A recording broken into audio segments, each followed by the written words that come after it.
Artemis Fowl, reading 18. Mulch gave his rear end a shake to dislodge any clumps of earth. If only his mother could see him now, spraying mud on the mud people. That was irony, or something like it. Mulch had never been big on grammar in school. That and poetry. He'd never seen the point.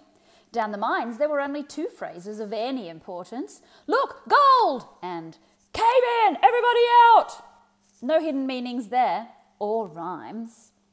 The dwarf buttoned his bum flap on his trousers, which had been blasted open by the windy gale emanating from his nether regions. Time to make a run for it. Whatever hope he had of escaping undiscovered had been blown away, literally. Mulch retrieved his earpiece, screwing it firmly into his ear. Well, you never knew. Even the LEP might prove useful. And when I get my hands on you, convict, you'll wish you'd stayed down those mines. Mulch sighed. Oh, well, nothing new there then. Clasping the safe's treasure tightly in his fist, the dwarf turned to retrace his steps. To his utter amazement, there was a human entangled in the banisters. Mulch was not one bit surprised that his recyclings had managed to hurl the elephant-shaped mudman several metres through the air. Dwarf gas had been known to cause avalanches in the Alps. What did surprise him was the fact that the man had managed to get so close to him in the first place. "Ooh, you're good," said Mulch, waggling a finger at the unconscious bodyguard. But nobody takes a blow from Mulch Diggums and stays on their feet. The mudman stirred, the whites of his eyes showing beneath fluttering eyelids. Root's voice crackled in the dwarf's ears. "Get a move on, Mulch Diggums, before that mudman gets up and rearranges your insides. He took out an entire retrieval team, you know." Mulch swallowed. His bravado suddenly left him. "An entire retrieval team? Maybe I should get back underground, for the good of the mission." Skipping hurriedly around the groaning bodyguard, Mulch took the steps two at a time. No point in worrying about creaking stairs when you've just sent the intestinal equivalent of Hurricane Howl shooting around the corridors. He almost reached the cellar door when a figure shimmered into focus before him. Mulch recognised it as his arresting officer from the Renaissance Master's smuggling case. "Captain Short." "Mulch, I wasn't expecting to see you here." The dwarf shrugged. Julius had a dirty job and someone had to do it." "I get it," said Holly, nodding. "You've already lost your magic. Smart. What did you find out?" Mulch showed Holly his find. "This was in the safe." "A copy of the book!" gasped Holly. "No wonder we're in this fix. We were playing right into his hands all along." Mulch opened the cellar door. "Shall we?" "I can't. I'm under eyeball orders not to leave the house." "You magical types and your rituals, you've got no idea how liberating it is to be rid of all that mumbo-jumbo." A series of sharp noises drifted down from the upper landing. It sounded like a troll thrashing around in a crystal shop. We can debate ethics at a later date. Right now, I suggest we make ourselves scarce." Mulch nodded. "Agreed. This guy took out an entire retrieval squad, apparently." Holly paused, half-shielded. "An entire squad? Ooh, fully equipped. I wonder..." She continued her fade-out, and the last thing to go was her widening grin. Mulch was tempted to hang around. There weren't many things more fun to watch than a heavily armed recon officer going to town on a bunch of unsuspecting humans. By the time Captain Short got through with this Fowl character, he'd be begging her to get out of this manor. The Fowl character in question was watching it all from the surveillance room. There was no denying it. Things were not good. Not good at all. But certainly not irredeemable. There was still hope he could fix it. Artemis catalogued the events of the last few minutes. The manor's security had been compromised. The safe room was in a shambles, blown apart by some sort of fairy flatulence. In other words, a fairy fart. Butler lay unconscious, possibly paralysed by some gaseous anomaly.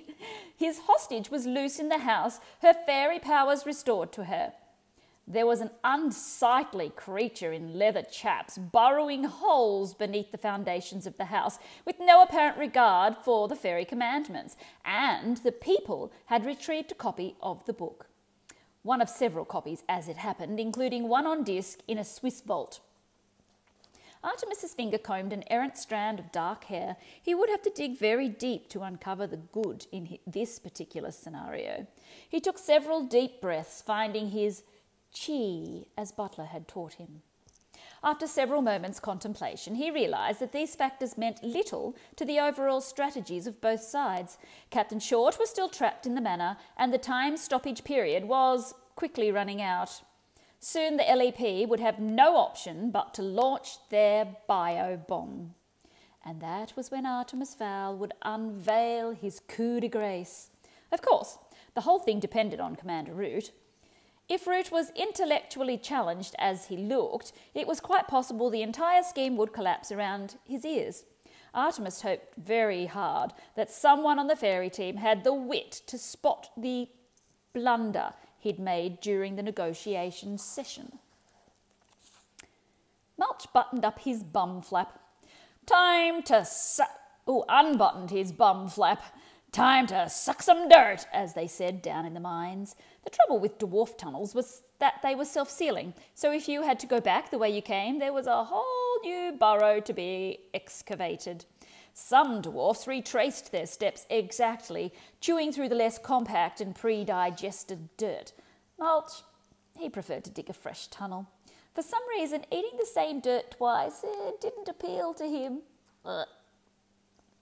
Unhinging his jaw, the dwarf pointed himself, torpedo-like, through the hole in the floorboards. His heart calmed immediately as the scent of minerals filled his nostrils. Safe. He was safe. Nothing could catch a dwarf underground, not even a scalien rockworm. That was, of course, if he managed to get underground. 10 very powerful fingers gripped Mulch by the ankles. Oh, this wasn't the dwarf's day. First Wartface, now this homicidal human. Some people never learn. Usually mud people. "Hello!" he mumbled, unhinged jaw flapping uselessly. "Not a chance," came the reply. "The only way you're leaving this house is in a body bag." Mulch could feel himself being dragged backwards. This human was strong. There weren't many creatures that could dislodge a dwarf with a grip on something. He scrabbled in the dirt, cramming handfuls of white impregnated clay into his cavernous mouth. There was only one chance. "Come on, you little goblin! Out of there!" "Goblin?" Mulch would have been indignant had he not been busy chewing clay to eject at his enemy. The human stopped talking. Possibly he had noticed that his bum flap was open, and probably the bum that was staring at him. No doubt what had happened in the safe room was all coming back to him now. Oh, what would have followed the "oh" was anyone's guess, but I'd be willing to bet that it would have been, "Dearie me." As it happened, Butler never had time to finish his expletive, because he wisely chose that moment to let go. A wise choice indeed, because it coincided with the instant that Mulch decided to launch his earth offensive. A lump of compacted clay sped like a cannonball directly at the spot where Butler's head had been barely a second before. Had it still been in the same spot, the impact would have separated it from Butler's shoulders. An ignoble end for a bodyguard of his calibre. As it was, the soggy missile barely grazed past his ear. Nevertheless, the force was sufficient to spin Butler like an ice skater, landing him on his butt for the second time in as many minutes. But by the time his vision had settled, the dwarf had disappeared into a maelstrom of churning muck and dirt. Butler decided not to attempt pursuit. Dying below ground was not very high on his things-to-do list. But there will be another day, Fairy, he thought grimly. And there was to be. But that's another story. Mulch's momentum propelled him underground. He'd gone several metres along the loamy vein before he realised that no one was following. Once the taste of dirt had settled his heart rate, he decided that it was time to implement his escape plan. The dwarf changed his course, chewing his way towards the rabbit warren that he'd noticed earlier. With any luck, the centaur hadn't run a seismology test on the manor grounds, or his trick might be discovered. He'd just have to bank on the fact that they had more important things to worry about than a missing prisoner. There shouldn't be any problem deceiving Julius, but the centaur, oh, he was a smart one. Mulch's internal compass steered him true, and within minutes he could feel the gentle vibrations of the rabbits loping along their tunnels. From here on, timing was crucial if the illusion was to be effective. He slowed his digging rate, poking the soft clay gently until his fingers poked through the tunnel wall. Mulch was careful to look the other way because whatever he saw would be showing up on the view screen back in LEP headquarters. Laying his fingers on the tunnel floor like an unperturbed spider, Mulch waited. It didn't take long. In seconds he felt the rhythmic thump of an approaching rabbit. Thump, thump, thump, thump. The instant the animal's hind legs brushed to the trap, he tightened his powerful fingers around its neck. Oh, the poor animal never had a chance.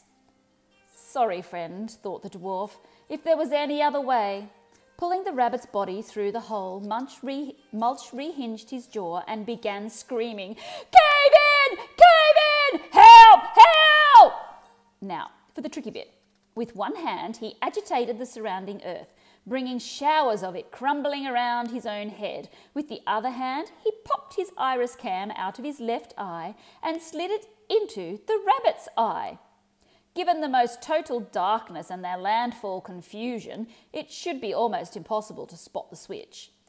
"Julius, please, help me!" "Mulch, what's happening? What's your status?" "What's my status?" thought the dwarf incredulously. Even in times of supposed crisis, the commander couldn't abandon his precious protocol.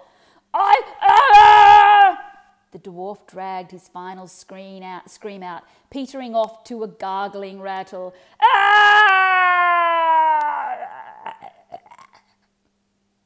A bit melodramatic, perhaps, but Mulch never could resist theatrics. With a last regretful glance at the dying animal, he unhinged his jaw and finned off to the southeast. Freedom beckoned.